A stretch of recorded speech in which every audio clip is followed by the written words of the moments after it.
Good evening from Hofstra University in Hempstead, New York. I'm Lester Holt, anchor of NBC Nightly News. I want to welcome you to the first presidential debate. The participants tonight are Donald Trump and Hillary Clinton. This debate is sponsored by the Commission on Presidential Debates, a nonpartisan, nonprofit organization. The commission drafted tonight's format, and the rules have been agreed to by the campaigns. The 90-minute debate is divided into 6 segments, each 15 minutes long. We'll explore 3 topic areas tonight: achieving prosperity, America's direction, and securing America. At the start of each segment, I will ask the same lead-off question to both candidates, and they will each have up to 2 minutes to respond. From that point until the end of the segment, we'll have an open discussion. The questions are mine and have not been shared with the commission or the campaigns. The audience here in the room has agreed to remain silent so that we can focus on what the candidates are saying. I will invite you to applaud, however, at this moment as we welcome the candidates. Democratic nominee for President of the United States, Hillary Clinton, and Republican nominee for President of the United States, Donald J. Trump.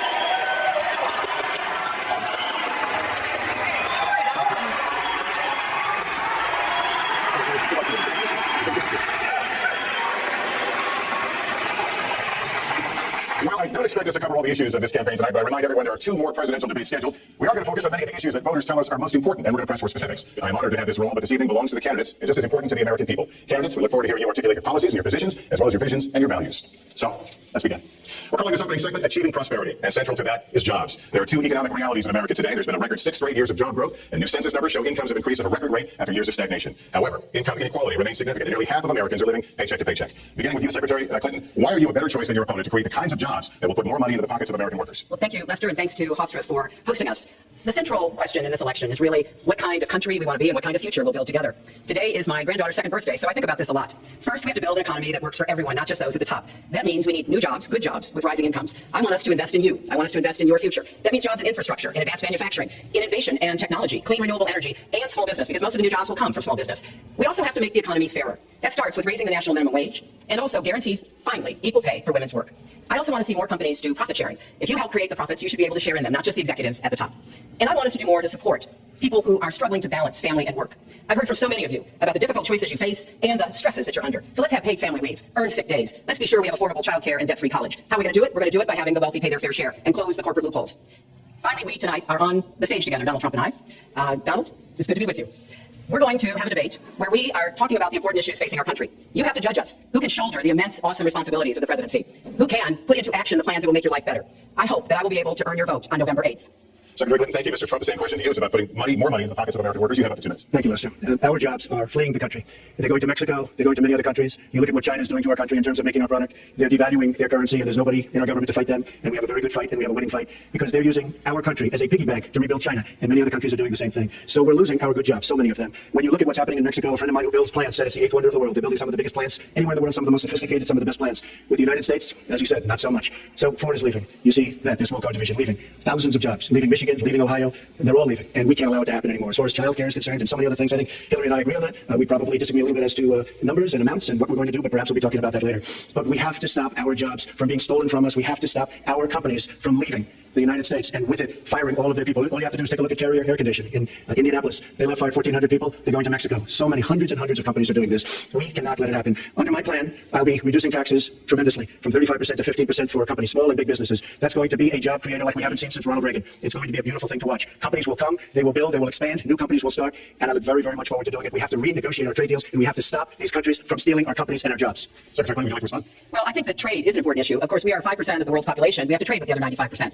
And we need to have smart, fair trade deals. We also, though, need to have a tax system that rewards work and not just financial transactions. And the kind of plan that Donald has put forth would be trickle-down economics all over again. In fact, it would be the most extreme version, the biggest tax cuts for the top % of the people in this country that we've ever had. I call it trumped up trickle-down, because that's exactly what it would be. That is not how we grow the economy. We just have a different view about what's best for growing the economy, how we make investments that will actually produce jobs and rising incomes. I think we come at it from somewhat different perspectives. I understand that. You know, Donald was very fortunate in his life, and that's all to his benefit. He started his business with $14 million borrowed from his father, and he really believes that the more you help wealthy people, the better off we'll be, and that everything will work out from there. I don't buy that. I have a different experience. My father was a small businessman. He worked really hard. He printed drapery fabrics on long tables where he pulled out those fabrics and he went down with a silk screen and dumped the paint in and took the squeegee and kept going. And so what I believe is the more we can do for the middle class, the more we can invest in you, your education, your skills, your future, the better we will be off and the better we'll grow. That's the kind of economy I want us to see again. Let me follow up with Mr. Trump again. You've talked about creating 25 million jobs, and you've promised to bring back millions of jobs for Americans. How are we going to bring back the industries that have left this country for cheaper labor overseas? How specifically are you going to tell American manufacturers that you have to come back? Well, for one thing, and before we started that, my father gave me a very small loan in 1975, and I built it into a company that's worth many, many billions of dollars with some of the greatest assets in the world. And I say that only because that's the kind of thinking that our country needs. Our country's in deep trouble. We don't know what we're doing when it comes to devaluations, and all of these countries all over the world, especially China, they're the best ever at it. What they're doing to us is a very, very sad thing. So we have to do that. We have to renegotiate our trade deals. And Lester, they're taking our jobs, they're giving incentives, they're doing things that frankly we don't do. Let me give you the example of Mexico. They have a VAT tax. We're in a different system. When we sell into Mexico, there's a tax. When they sell it, automatic, 16% approximately. When they sell into us, there's no tax. It's a defective agreement. It's been defective for a long time, many years, but the politicians haven't done anything about it. Now, in all fairness to Secretary Clinton, yes, is that okay? Good. I want you to be very happy. It's very important to me. But in all fairness to Secretary Clinton, when she started talking about this, it was really very recently. She's been doing this for 30 years. And why hasn't she made the agreements better? The NAFTA agreement is defective just because of the tax and many other reasons, but just because of the fact. Secretary Clinton and others, politicians, should have been doing this for years. Not right now because of the fact that we've created a movement. They should have been doing this for years. What's happened to our jobs and our country and our economy generally is, look, we owe $20 trillion. We cannot do it any longer, Lester. Back to the question, though. How do you specifically bring back jobs? American manufacturers, how do you make them bring the jobs back? Well, the first thing you do is don't let the jobs leave. The companies are leaving. I could name, there are thousands of them. They're leaving, and they're leaving in bigger numbers than ever. And what you do is you say, fine, you want to go to Mexico or some other country, good luck. We wish you a lot of luck. But if you think you're going to make your air conditioners or your cars or your cookies or whatever you make and bring them into our country without a tax, you're wrong. And once you say you're going to have to tax them coming in, and our politicians never do this because they have special interests, and the special interests want those companies to leave because in many cases they own the companies. So what I'm saying is we can stop them from leaving. We have to stop them from leaving, and that's a big, big factor. Well, let's stop for a second. Remember where we were 8 years ago. We had the worst financial crisis, the Great Recession, the worst since the 1930s. That was in large part because of tax policies that slashed taxes on the wealthy, failed to invest in the middle class, took their eyes off of Wall Street, and created a perfect storm. In fact, Donald was one of the people who rooted for the housing crisis. He said back in 2006, gee, I hope it does collapse because then I can go in and buy some and make some money. Well, it did collapse. That's called business money. 9 million people lost their jobs, 5 million people lost their homes, and $13 trillion in family wealth was wiped out. Now, we have come back from that abyss, and it has not been easy. So we're now on the precipice of having a potentially much better economy, but the last thing we need to do is to go back to the policies that failed us in the first place. Independent experts have looked at what I've proposed and looked at what Donald's proposed, and basically they've said this, that if his tax plan, which would blow up the debt by over $5 trillion and would, in some instances, disadvantage middle-class families compared to the wealthy, were to go into effect, we would lose 3.5 million jobs and maybe have another recession. They've looked at my plans and they've said, okay, if we can do this, and I intend to get it done, we will have 10 million more new jobs because we will be making investments where we can grow the economy. Take clean energy. Some country is going to be the clean energy superpower of the 21st century. Donald thinks that climate change is a hoax perpetrated by the Chinese. I think it's real. I do not. Science is I do not say real. that. And I think it's important that we grip this and deal with it, both at home and abroad. And here's what we can do. We can deploy 500 million more solar panels. We can have enough clean energy to power every home. We can build a new modern electric grid. That's a lot of jobs. That's a lot of new economic activity. So I've tried to be very specific about what we can and should do, and I am determined that we're going to get the economy really moving again, building on the progress we've made over the last 8 years, but never going back to what got us in trouble in the first place. She talks about solar panels. We invested in a solar company in our country. That was a disaster. They lost plenty of money on that one. Now, look, I'm a great believer in all forms of energy, but we're putting a lot of people out of work. Our energy policies are a disaster. Our country is losing so much in terms of energy, in terms of paying off our debt. You can't do what you're looking to do with $20 trillion in debt. The Obama administration, from the time they've come in, is over 230 years worth of debt, and he's topped it. He's doubled it in the course of almost 8 years, 7.5 years to be semi-exact. So I will tell you this, we have to do a much better job at keeping our jobs, and we have to do a much better job at giving companies incentive to build new companies or to expand, because they're not doing it. And all you have to do is look at Michigan, and look at Ohio, and look at all of these places where so many of their jobs and their companies are just leaving, they're gone. And I just ask you this, you've been doing this for 30 years. Why are you just thinking about these solutions right now? For 30 years you've been doing it, and now you're just starting to think of solutions. Well, I will bring back jobs. You can't bring back jobs. Well, actually, I have thought about this quite a bit. Yeah, for 30 and years. I have, well, not quite that long. I think my husband did a pretty good job in the 1990s. I think a lot about what worked and how we can make it work again. Well, he proved that. New jobs, He a proved that. balanced Which budget. is the single worst trade deal ever proved in this Incomes country. went up for everybody. Manufacturing jobs went up also in the 1990s, if we're actually going to look at the facts. When I was in the Senate, I had a number of trade deals that came before me, and I held them all to the same test. Will they create jobs in America? Will they raise incomes in America? And are they good for our national security? Some of them I voted for. The biggest one, a multinational one known as CAFTA, I voted against. And because I hold the same standards as I look at all of these trade deals. But let's not assume that trade is the only challenge we have in the economy. I think it is a part of it, and I've said what I'm going to do. I'm going to have a special prosecutor. We're going to enforce the trade deals we have, and we're going to hold people accountable. When I was Secretary of State, we actually increased American exports globally 30%. We increased them to China 50%. So I know how to really work to get new jobs and to get exports that help to create more new jobs. Right, well, you haven't done it in 30 years or 26 years. Well, I've been a senator, and I have been a Secretary of State, and I have Your husband signed NAFTA, which was one of the worst things that ever happened in the manufacturing industry. You go to New England, you go to Ohio, Pennsylvania, you go anywhere you want, Secretary Clinton, and you will see devastation where manufacturing is down 30, 40, sometimes 50%. NAFTA is the worst trade deal maybe ever signed anywhere, but certainly ever signed in this country. Now, you want to approve Trans-Pacific Partnership. You were totally in favor of it, and you heard what I was saying, how bad it is, and you said, I can't win that debate, but you know that if you did win, you would approve that, and that will be almost as bad as NAFTA. Nothing will ever top NAFTA. That is just not accurate. I was against it once it was finally negotiated, and the terms were laid out. I wrote about that in... You called it the gold standard. Well, you called it the gold standard of trade deals. You said it's the finest deal you've ever seen. No. And then you heard what I said about it, and all of a sudden you were against it. Well, now I know you live in your own reality, but that is not the facts. The facts are, I did say I hoped it would be a good deal, but when it was negotiated, which I was not responsible for, I concluded it wasn't. I wrote about that. So is it President Obama's fault? Is it President Obama's fault? Even announced. Look, Secretary, is it President Obama's fault? Because he's pushing it. There are different views about what's good for our country, our economy, and our leadership in the world. And I think it's important to look at what we need to do to get the economy going again. That's why I said new jobs with rising incomes, investments, not in more tax cuts that would add $5 trillion to the debt. But you have no plan. Oh, I do. Secretary, in fact, you have no plan. A book about it. It's called Stronger Together. You can pick it up tomorrow about at a bookstore or at an airport near you. But it's because I see this. We need to have strong growth, fair growth, sustained growth. We also have to look at how we help families balance the responsibilities at home and the responsibilities of business. So we have a very robust set of plans, and people have looked at both of our plans, have concluded that mine would create 10 million jobs, and yours would lose us 3.5 million jobs. And you are going to approve one of the biggest tax cuts in history. You are going to approve one of the biggest tax increases in history.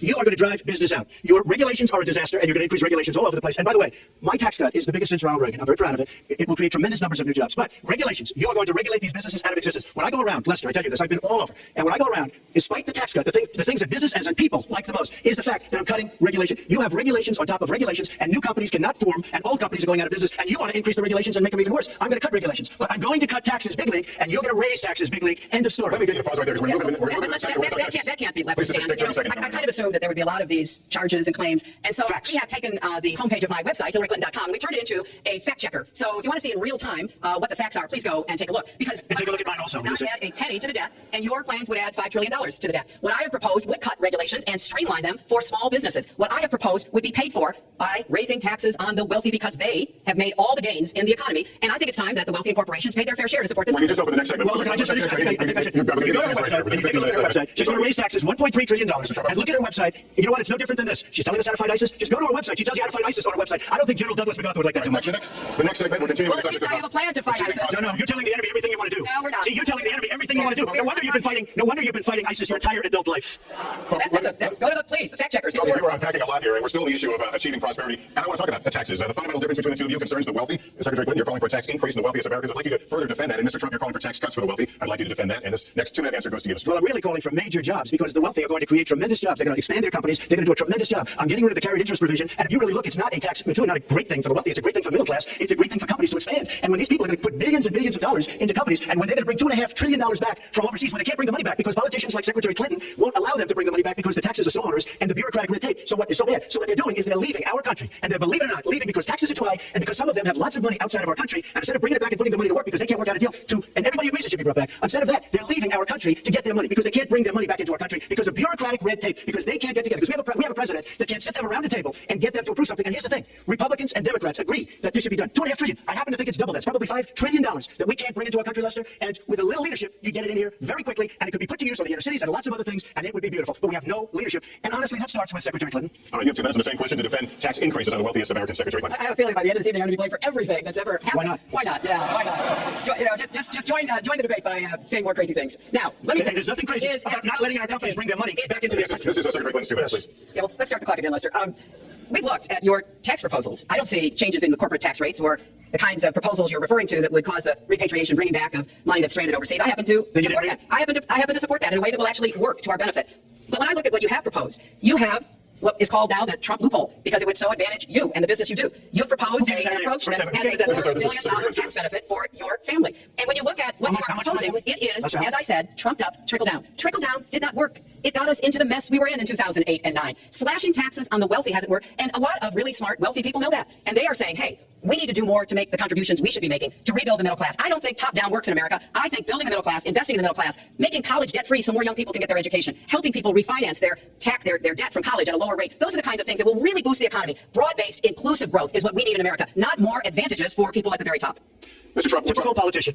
All talk, no action, sounds good, doesn't work, never going to happen. Our country is suffering because people like Secretary Clinton have made such bad decisions in terms of our jobs and in terms of what's going on. Now look, we have the worst revival of an economy since the Great Depression.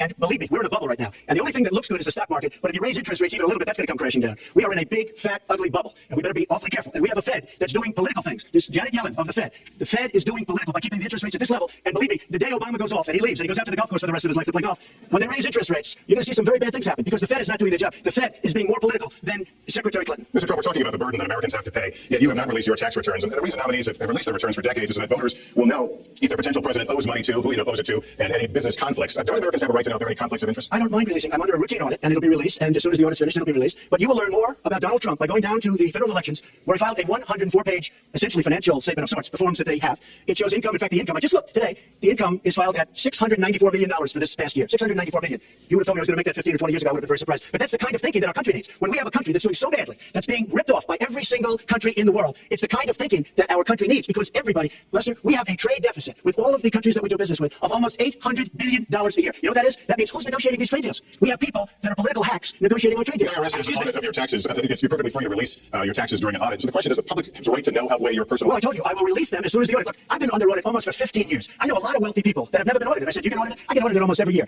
And in a way, I should be complaining. I'm not even complaining. I don't mind it. It's almost become a way of life. I get audited by the IRS, but other people don't. I will say this. We have a situation in this country that has to be taken care of. I will release my tax returns against my lawyer's wishes. When she releases her 33,000 emails that have been deleted, as soon as she releases them, I will release my tax returns. And that's against my lawyers. They say, don't do it. I will tell you this. No, in fact, watching shows and reading the papers, almost every lawyer says, you don't release your returns until the audit's complete. When the audit's complete, I'll do it. But I would go against them if she releases her So emails. it's negotiable?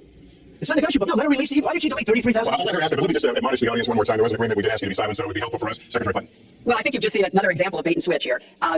For 40 years, everyone running for president has released their tax returns. You can go and see nearly, I think, 39, 40 years of our tax returns, but everyone has done it. We know the IRS has made clear there is no prohibition on releasing it when you're under audit. So you've got to ask yourself, why won't he release his tax returns? And I think there are maybe a couple of reasons. First, maybe he's not as rich as he says he is. Second, maybe he's not as charitable as he claims to be. Third, we don't know all of his business dealings, but we have been told through investigative reporting that he owes about $650 million to Wall Street and foreign banks. Or maybe he doesn't want the American people, all of you watching tonight, to know that he's paid nothing in federal taxes, because the only years that anybody's ever seen were a couple of years when he had to turn them over to state authorities when he was trying to get a casino license, and they showed he didn't pay any federal income tax. So if he's paid zero, that means zero for troops, zero for vets, zero for schools or health.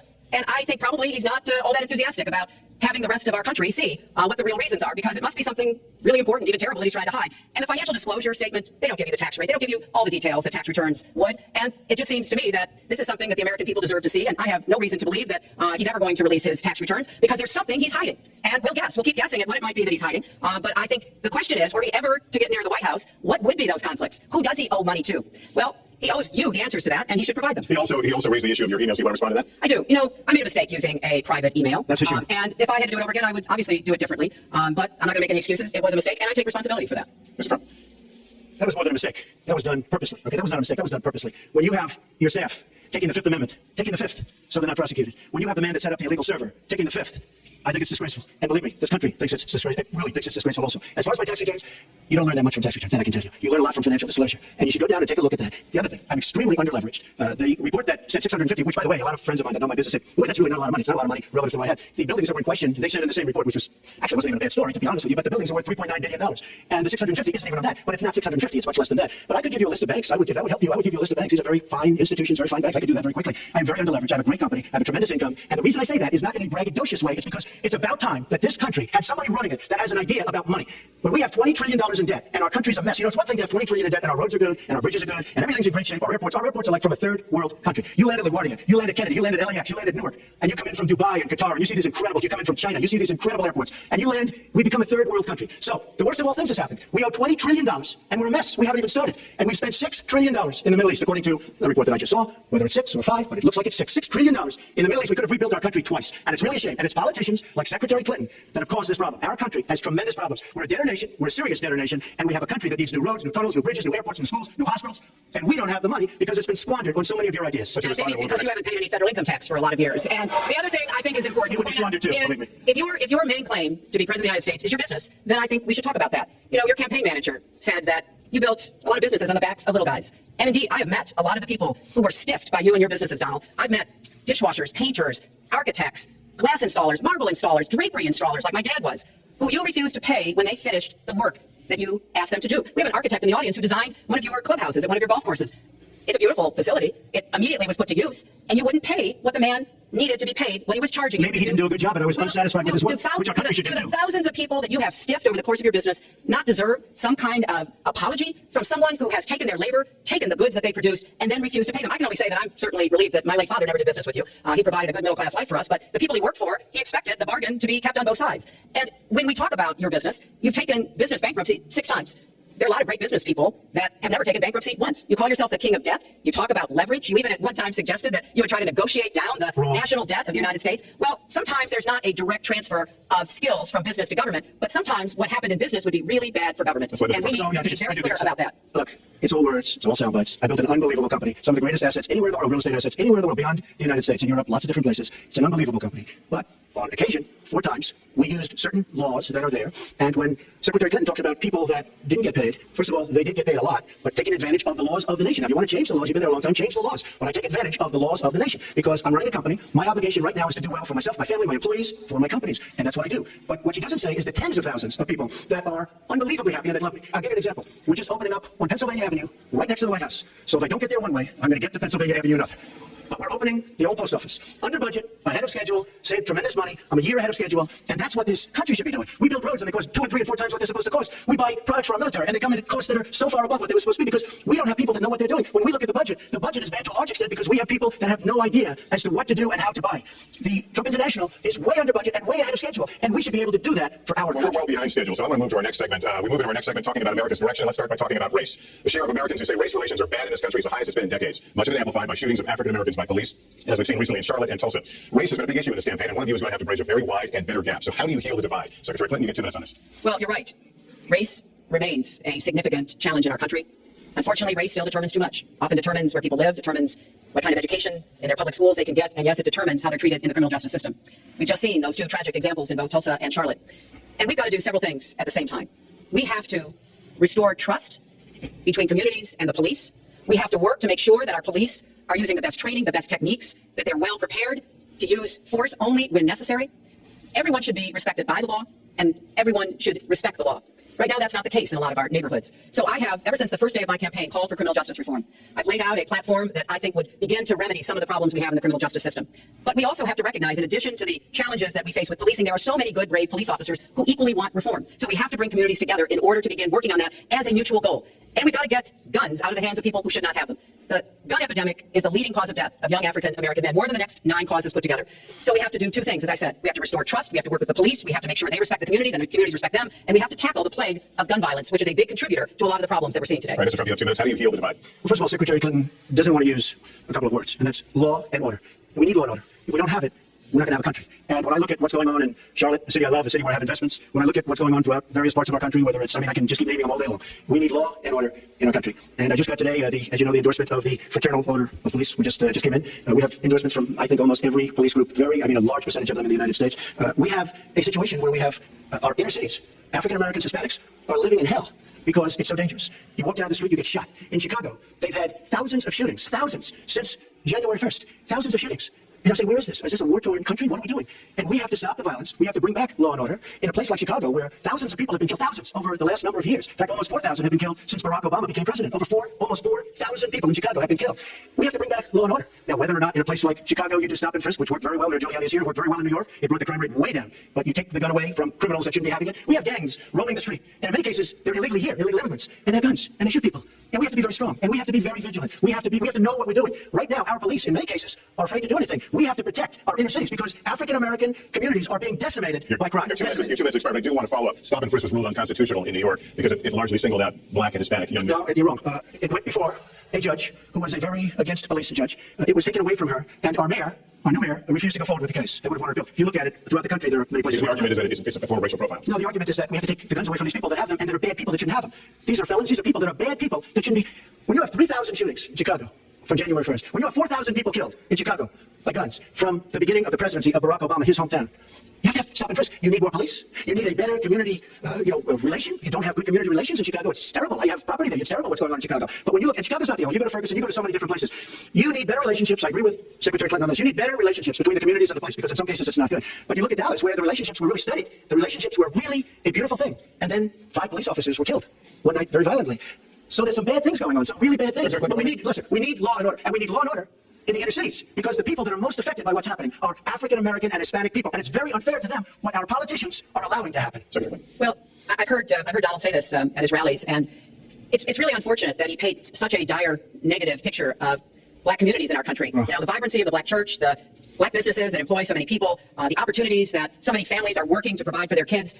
There's a lot that we should be proud of and we should be supporting and lifting up. But we do always have to make sure we keep people safe. There are the right ways of doing it, and then there are ways that are ineffective. Stop and frisk was found to be unconstitutional, and in part because it was ineffective.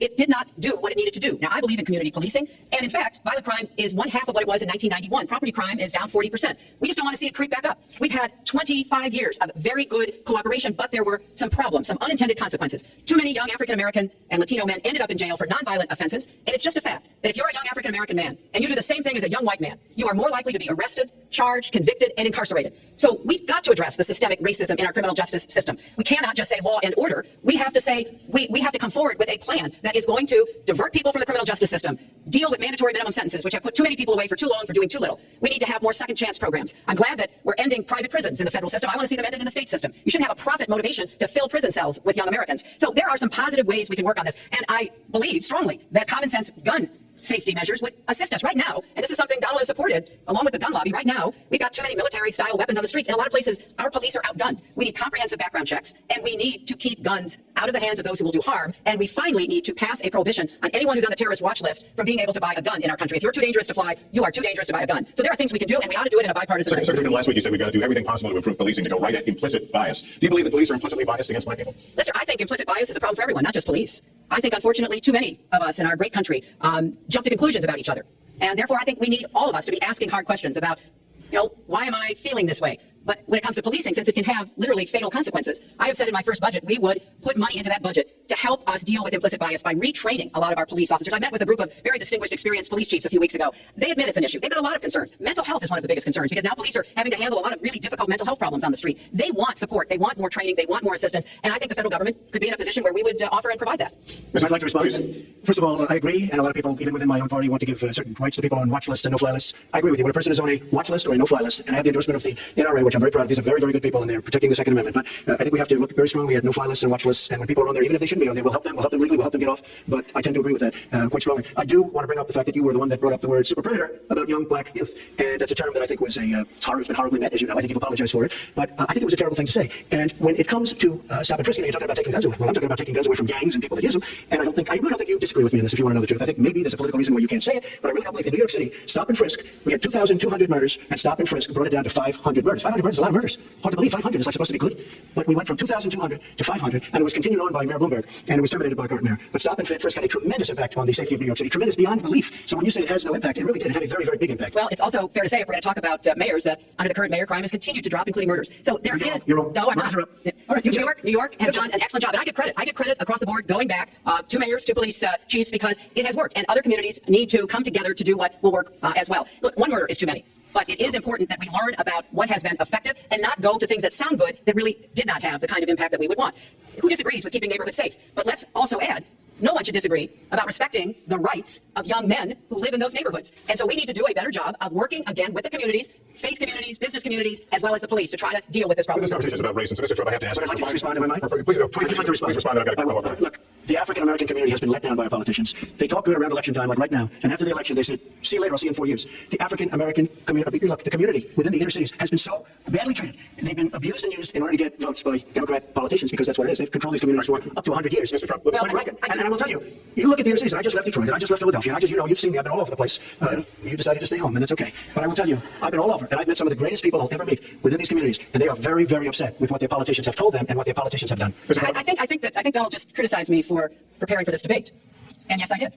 And you know what else I prepared for? I prepared to be president. And I think that's a good thing. Mr. Trump, for 5 years, you perpetuated a false claim that the nation's first black president was not a natural-born citizen. You questioned his legitimacy. In the last couple of weeks, you acknowledged what most Americans have accepted for years: the president was born in the United States. Can you tell us what took you so long? I'll tell you very simple to say. Sidney Blumenthal works for the campaign and very close friend of Secretary Clinton, and her campaign manager, Patty Doyle, went to, during her campaign against President Obama, fought very hard, and you can go look it up, and you can check it out, and if you look at CNN this past week, Patty Solis Doyle was on Wolf Blitzer saying that this happened. Blumenthal sent McClatchy, highly respected reporter at McClatchy, to Kenya to find out about it. They were pressing it very hard. She failed to get the birth certificate. When I got involved, I didn't fail. I got him to give the birth certificate. So I'm satisfied with it, and I'll tell you why I'm satisfied with it. Because I want to get on to defeating ISIS. Because I want to get on to creating jobs. Because I want to get on to having a strong border. Because I want to get on to things that are very important to me and that are very important to the country. I'll let you respond to this point, but I just want to get the answer here. The birth certificate was produced in 2011. You continued to tell the story and question the president's legitimacy in 2012, 13, 14, 15, as recently as January. So the question is, what changed? Well, nobody was pressing it. Nobody was caring much about it. I figured you'd ask the question tonight, of course, but nobody was caring much about it. But I was the one that got him to produce the birth certificate, and I think I did a good job. Secretary Clinton also fought it. I mean, now everybody in mainstream says, oh, that's not true. Look, it's true. Cindy Blumenthal sent a reporter. You just have to take a look at CNN last week, the interview with your former campaign manager, and she was involved. But just like she can't bring back jobs, she can't produce. I'm sorry, I will let you respond to that because there's a lot there, but we're talking about racial healing in this segment. What do you say to Americans? Well, it was I say nothing because I was able to get him to produce it. He should have produced it a long time before. I say nothing. But let me just tell you, when you talk about healing, I think that I developed very, very good relationships over the last little while with the African American community. I think you can see that. And I feel that they really wanted me to come to that conclusion. And I think I did a great job and a great service, not only for the country, but even for the president in getting him to produce his birth certificate. Well, just listen to what you heard. And clearly, as Donald just admitted, he knew he was going to stand on this debate stage and Lester Holt was going to be asking us questions. So he tried to put the whole racist birther lie to bed. But it can't be dismissed that easily. He has really started his political activity based on this racist lie that our first black president was not an American citizen. There was absolutely no evidence for it, but he persisted. He persisted year after year because some of his supporters, people that he was trying to bring into his fold, apparently believed it or wanted to believe it. But remember, Donald started his career back in 1973 being sued by the Justice Department for racial discrimination because he would not rent apartments in one of his developments to African Americans, and he made sure that the people who worked for him understood that was the policy. He actually was sued twice by the Justice Department. So he has a long record of engaging in racist behavior. And the birther lie was a very hurtful one. Barack Obama is a man of great dignity, and I could tell how much it bothered him and annoyed him that this was being touted and used against him. But I like to remember what Michelle Obama said in her amazing speech at our Democratic National Convention. When they go low, we go high. And Barack Obama went high, despite Donald Trump's best efforts to bring him down. Mr. Trump, you can respond. I would love to respond. First of all, I got to watch in preparing for this some of your debates against Barack Obama. You treated him with terrible disrespect. And I watched the way you talk now about how lovely everything is and how wonderful you are. It doesn't work that way. You were after him. You were trying to. You even sent out, or your campaign sent out pictures of him in a certain garb. Very famous pictures. I don't think you can deny that. But just last week, your campaign manager said it was true. So when you tried to act holier than thou, it really doesn't work. It really doesn't. Now, as far as the lawsuit, yes, when I was very young, I went into my father's company, I had a real estate company in Brooklyn and Queens, and we, along with many, many other companies throughout the country, it was a federal lawsuit, were sued. We settled the suit with no admission of guilt. It was very easy to do, but they sued many people. I noticed you bring that up a lot, and I also noticed the very nasty commercials that you do on me in so many different ways, which I don't do on you. Maybe I'm trying to save the money. But frankly, I look at that and I say, isn't that amazing? Because I settled that lawsuit with no admission of guilt. But that was a lawsuit brought against many real estate firms, and it's just one of those things. I'll go one step further. In Palm Beach, Florida, a tough community, a brilliant community, a wealthy community, probably the wealthiest community there is in the world. I opened a club, and really get great credit for it. No discrimination against African Americans, against Muslims, against anybody. And it's a tremendously successful club, and I'm so glad I did it. And I have been given great credit for what I did, and I'm very, very proud of it. And that's the way I feel. That is the true way I feel. Our next segment is called Securing America. We want to start with a 21st century war happening every day in this country. Our institutions are under cyber attack, and our secrets are being stolen. So my question is, who's behind it, and how do we fight it? Secretary Clinton, this answer goes to you.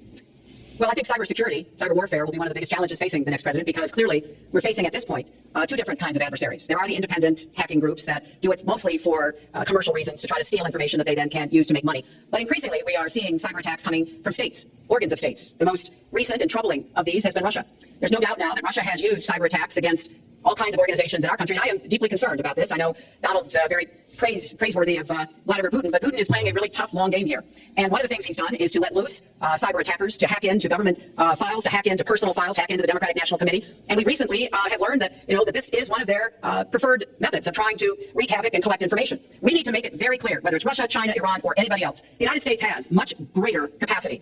And we are not going to sit idly by and permit state actors to go after our information, our private sector information or our public sector information. And we're going to have to make it clear that we don't want to use the kinds of tools that we have. We don't want to engage in a different kind of warfare, but we will defend the citizens of this country. And the Russians need to understand that. I think they've been treating it as almost a probing. How far would we go? How much would we do? And that's why I was so shocked when Donald publicly invited Putin to hack into Americans. That is just unacceptable. It's one of the reasons why 50 national security officials who served in Republican administration have said that Donald is unfit to be the commander-in-chief. It's comments like that that really worry people who understand the threats that we face. Mr. Trump, you have 2 minutes on the same question. Yeah, I do want to say that I was just endorsed, and more coming next week. It'll be over 200 admirals, many of them here, admirals and generals endorsed me to lead this country. That just happened, and many more are coming, and I'm very proud of it.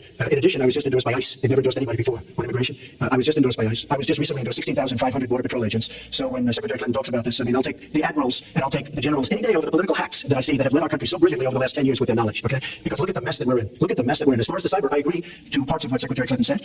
We should be better than anybody else, and perhaps we're not. I don't think anybody knows it was Russia that broke into the DNC. She's saying Russia, Russia, Russia, but maybe it was. I mean, it could be Russia, but it could also be China. It could also be lots of other people. It also could be somebody sitting on their bed that weighs 400 pounds, okay? You don't know who broke into DNC, but what did we learn with DNC? We learned that Bernie Sanders was taken advantage of by your people, by Debbie Wasserman Schultz. Look what happened to her. But Bernie Sanders was taken advantage of. That's what we learned. Now, whether that was Russia, whether that was China, whether it was another country, we don't know. Because the truth is, under President Obama, we've lost control of things that we used to have control over. We came in with the internet, we came up with the internet, and I think Secretary Clinton and myself would agree very much. When you look at what ISIS is doing with the internet, they're beating us at our own game. ISIS. So we have to get very, very tough on cyber and cyber warfare. It is a huge problem. I have a son. He's 10 years old. He has computers. He is so good with these computers. It's unbelievable. The security aspect of cyber is very, very tough, and maybe it's hardly doable. But I will say we are not doing the job we should be doing. But that's true throughout our whole governmental society. We have so many things that we have to do better, Lester, and certainly cyber is one of them. Secretary Clinton. Well, I think there are a number of issues that we should be addressing. I have put forth a plan to defeat ISIS. It does involve going after them online. I think we need to do much more with our tech companies to prevent ISIS and their operatives from being able to use the internet to radicalize, even direct people in our country, in Europe, and elsewhere. But we also have to intensify our air strikes against ISIS and eventually support our Arab and Kurdish partners to be able to actually take out ISIS in Raqqa and their claim of being a caliphate. We're making progress. Our military is assisting in Iraq, and we're hoping that within the year we'll be able to push ISIS out of Iraq and then really squeeze them in Syria. But we have to be cognizant of the fact that they've had foreign fighters coming to volunteer for them, foreign money, foreign weapons. So we have to make this the top priority, and I would also do everything possible to take out their leadership. I was involved in a number of efforts to take out al-Qaeda leadership when I was Secretary of State, including, of course, taking out bin Laden. And I think we need to go after Baghdadi as well, make that one of our organizing principles, because we've got to defeat ISIS, and we've got to do everything we can to disrupt their propaganda efforts online. You mentioned ISIS, and we think of ISIS certainly as over there, but there are American citizens who have been inspired to commit acts of terror on American soil. The latest incident, of course, of bombings we just saw in New York and New Jersey, the knife attack at a mall in Minnesota, and the last year, deadly attacks in San Bernardino and Orlando. I'll ask this to both of you. Tell us specifically how you would prevent homegrown attacks by American citizens, Mr. Well, first I have to say one thing, very important. Secretary Clinton is talking about taking out ISIS. We will take out ISIS. Well, President Obama and Secretary Clinton created a vacuum the way they got out of Iraq. Because they got out where they shouldn't have been in, but once they got in, the way they got out was a disaster. And ISIS was formed. So she talks about taking them out. She's been doing it a long time. She's been trying to take them out for a long time. But they wouldn't have even been formed if they left some troops behind, like 10,000 or maybe something more than that. And then you wouldn't have had them. Or, as I've been saying for a long time, and I think you'll agree because I said it to you once, and we taken the oil, and we should have taken the oil, ISIS would not have been able to form either because the oil was their primary source of income. And now they have the oil all over the place, including the oil, a lot of the oil in Libya, which was another one of her disasters. Secretary Clinton. Well, I hope the fact checkers are turning up the volume and really working hard. Donald supported the invasion of Iraq. Wrong. That is absolutely proved over and over again. Wrong. He actually advocated for the actions we took in Libya and urged that Gaddafi be taken out after actually doing some business with him one time. But the larger point, he says this constantly, is George W. Bush made the agreement about when American troops would leave Iraq, not Barack Obama. And the only way that American troops could have stayed in Iraq is to get an agreement from the then Iraqi government that would have protected our troops. And the Iraqi government would not give that. But let's talk about the question you asked, Lester. The question you asked is, what do we do here in the United States? That's the most important part of this. How do we prevent attacks? How do we protect our people? And I think we've got to have an intelligence surge where we are looking for every scrap of information. I was so proud of law enforcement in New York, in Minnesota, in New Jersey. They responded so quickly, so professionally to the attacks that occurred by Rahami, and they brought him down. And we may find out more information because he is still alive, which may prove to be an intelligence benefit. So we've got to do everything we can to vacuum up intelligence from Europe, from the Middle East. That means we've got to work more closely with our allies. And that's something that Donald has been very dismissive of. We're working with NATO, the longest military alliance in the history of the world, to really turn our attention to terrorism. We're working with our friends in the Middle East, many of which, as you know, are Muslim majority nations. Donald has consistently insulted Muslims abroad, Muslims at home, when we need to be cooperating with Muslim nations and with the American Muslim community. They're on the front lines. They can provide information to us that we might not get anywhere else. They need to have close working cooperation with law enforcement in these communities, not be alienated and pushed away, as some of Donald's rhetoric, unfortunately, has led to. Hey, Mr. Well, I have to respond. Please respond. The Secretary said very strongly about we've been working with them for many years. And we have the greatest mess anyone's ever seen. You look at the Middle East, it's a total mess. Under your direction to a large extent. But you look at the Middle East, you started the Iran deal. That's another beauty where you have a country that was ready to fall. I mean, they were doing so badly. They were choking on the sanctions, and now they're going to be actually probably a major power at some point pretty soon the way they're going. But when you look at NATO, I was asked on a major show, what do you think of NATO? They have to understand I'm a business person. I think really well, but I have common sense. And I said, well, I'll tell you. I haven't given lots of thought to NATO. There are two things. Number one, the 28 countries of NATO, many of them aren't paying their fair share. Number two, and that bothers me because we should be, as we're defending them, and they should at least be paying us what they're supposed to be paying by treaty and contract. And number two, I said it very strongly, NATO could be obsolete because I was very strong on this, and it was actually covered very accurately in the New York Times, which is unusual for the New York Times, to be honest. But I said they do not focus on terror. And I was very strong, and I said it numerous times, and about 4 months ago I read on the front page of the Wall Street Journal that NATO is opening up a major terror division. And I think that's great. And I think we should because we pay approximately 73% of the cost of NATO. It's a lot of money to protect other people. But I'm all for NATO. But I said they have to focus on terror also, and they're going to do that. And that was, believe me, I'm sure I'm not going to get credit for it, but that was largely because of what I was saying and my criticism of NATO. I think we have to get NATO to go into the Middle East with us, in addition to surrounding nations, and we have to knock the hell out of ISIS, and we have to do it fast. When ISIS formed, in this vacuum created by Barack Obama and Secretary Clinton, and believe me, you were the ones that took out the troops. Not only that, you named the day. They couldn't believe it. They sat back probably and said, I can't believe it. said, no, wait a minute. When they formed, this is something that never should have happened. It should have never happened. Now, you're talking about taking out ISIS, but you were there, and you were Secretary of State when it was a little infant.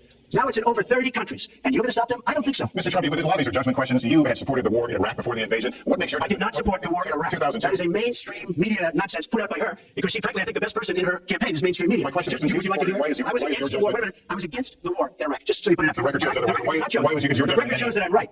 When I did an interview with Howard Stern, very likely, first time anyone's asked me that, I said, very likely, I don't know, maybe, who knows, essentially. I then did an interview with Neil Cavuto. We talked about the economy is more important. I then spoke to Sean Hannity, which everybody refuses to call Sean Hannity. I had numerous conversations with Sean Hannity at Fox, and Sean Hannity said, and he called me the other day, and I spoke to him about it. He said, you were totally against war, because he was for the war. And that was before the war started. Sean Hannity said very strongly to me and other people, he's willing to say, but nobody wants to call him, I was against the war. He said, you used to have fights with me because Sean was in favor of the war. And I understand that side also, not very much, because we should have never been there. But nobody called Sean Hannity. And then they did an article in a major magazine shortly after the war started, I think in 2004, but they did an article which had me totally against the war in Iraq.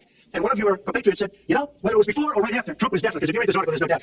But if somebody, and I'll ask the press, if somebody would call up Sean Hannity, this was before the war started, he and I used to have arguments about the war. I said it's a terrible and a stupid thing. It's going to destabilize the Middle East, and that's exactly what it's done. My reference was to what you said in 2002. My question was, why is your judgment any different than Mrs. Clinton? Well, I have much better judgment than she does. There's no question about that. I also have a much better temperament than she has. You know, I have a much better. She spent, let me tell you, she spent hundreds of millions of dollars on an advertising. You know, they get Madison Avenue into a room, they put in temperament. Let's go after. I think my strongest asset, maybe by far, is my temperament. I have a winning temperament. I know how to win. She does not have that.